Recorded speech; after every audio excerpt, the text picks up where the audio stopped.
గట్కేసర్లో తల్లితో పాటు ఇద్దరు పిల్లలు బలవన్మరణానికి పాల్పడ్డటువంటి ఘటన ఇంకా మిస్టరీగా మారింది. దీనికి సంబంధించి తాజాగా కొన్ని సీసీ కెమెరా విజువల్స్ బయటకు రావడం జరిగింది. విజయారెడ్డి కేసులో ఇప్పటికీ ఇంకా చిక్కుముళ్ళు విడట్లేదు.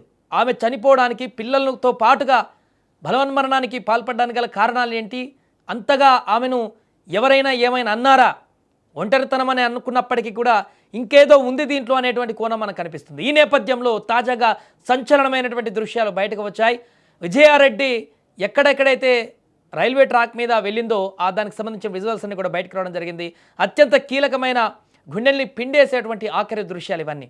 మిమ్మల్ని కలతకు గురి చేయవచ్చు, కానీ ఈ వార్తను మనం అసలు ఏం జరిగిందో తెలుసుకునేటువంటి ప్రయత్నంలో భాగంగా పూర్తి వివరాలు సేకరించే ప్రయత్నం చేస్తున్నా. ఆ ముగ్గురు ప్రాణాలతో ఉన్నటువంటి చివరి క్షణాలు చెర్లపల్లి రైల్వే స్టేషన్లోని సీసీటీవీ కెమెరాలో రికార్డ్ అయ్యాయి.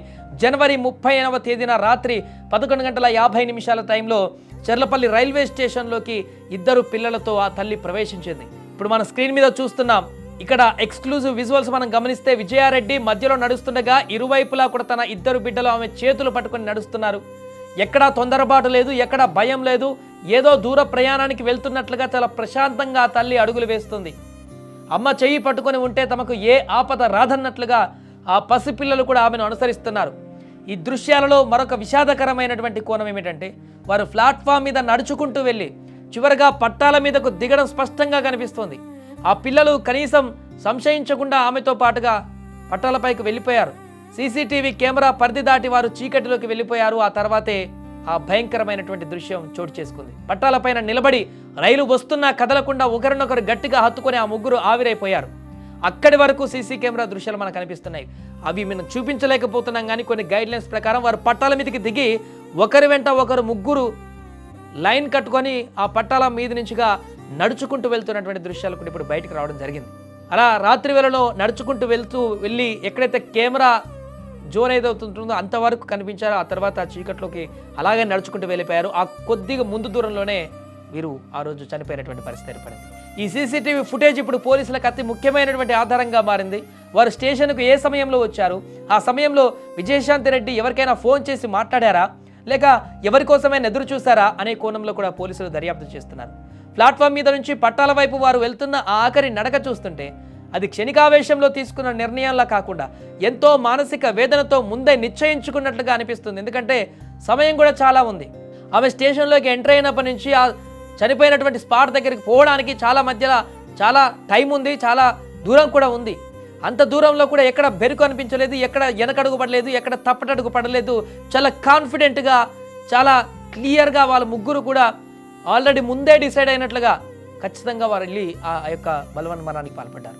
మృత్యు ఒడిలోకి వెళ్ళడం అందరినీ ఇప్పుడు కలిసి వేసింది. వారంతా కూడా అసలు ఎవరికి అర్థం కావట్లేదు ఎలా చనిపోయారు. పెద్ద పిల్లలు వారెలా ఒప్పుకున్నారు, తల్లి బలవన్మరణం చెందుదామంటే పిల్లలు ఎలా ఒప్పుకున్నారు, ఎలా ముగ్గురు కలిసి ఈ యొక్క ఘాతకానికి పాల్పడ్డారన్నది అర్థం కావట్లేదు. ఎంత హృదయం కలిసివేసి ఉంటే ఇలాంటి దారుణమైనటువంటి నిర్ణయానికి తీసుకుంటారు.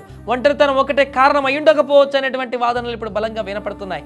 విజయారెడ్డి ఈ రకమైనటువంటి దారుణమైనటువంటి నిర్ణయం తీసుకోవడం వెనుక ఆ పిల్లలకు కూడా ఎక్కడో ఒక దగ్గర హృదయం గాయపడి ఉంటుందనేటువంటి ప్రశ్నలు ఇప్పుడు ఉత్పన్నమవుతున్నాయి. ఆ రకంగా కూడా దర్యాప్తు కొనసాగిస్తున్నారు. ఇప్పుడు ఏమాత్రం కూడా బెరుకు లేకుండా, ఏమాత్రం కూడా తల్లిని కొంత మారేస్తున్నట్టుగా కూడా ఏం లేకుండా పిల్లలు కూడా ఆల్రెడీ ప్రిపేర్ అయినట్టుగా ఇది ఖచ్చితంగా జరగాల్సిందే అనేటువంటి విధంగా వాళ్ళు వెళ్తున్నటువంటి దృశ్యాలు చూస్తే ఏదో జరిగింది, వారు కూడా గాయపడ్డారు. ఏదో విషయంలో ఎవరో ఇబ్బంది పెట్టి ఉంటుంటారు. తీవ్రమైనటువంటి హృదయ వేదన పిల్లల్లో కూడా ఉంది. అదేంటనేది తెలియట్లేదు ఇప్పుడు. అందుకనే ఫోన్ కాల్స్ కానీ, ఆమె గత కొద్ది రోజులుగా ఎవరెవరితో మూవ్ అవుతుందో కానీ, తన అన్న రెగ్యులర్గా వస్తూ ఉంటాడంట వారితో కానీ, ఇంట్లో ఉండేటువంటి అమ్మతో కానీ, అమ్మతో మాట్లాడితే అన్నీ తెలుస్తాయి. వీటన్నిటి కోణాల్లో కూడా పోలీసులు ఇప్పుడు పరిశీలిస్తున్నారు. ఇంత దారుణమైనటువంటి నిర్ణయానికి ఎందుకు వచ్చారనేటిది అన్ని కోణాలను కూడా చూడాల్సిన పరిస్థితి ఏర్పడింది. ఇప్పుడు కేవలం ఆ ఒంటరితనం కారణంగానే మేము చనిపోయామంటే దాన్ని యాక్సెప్ట్ చేసేటువంటి పరిస్థితి కనిపించట్లేదు.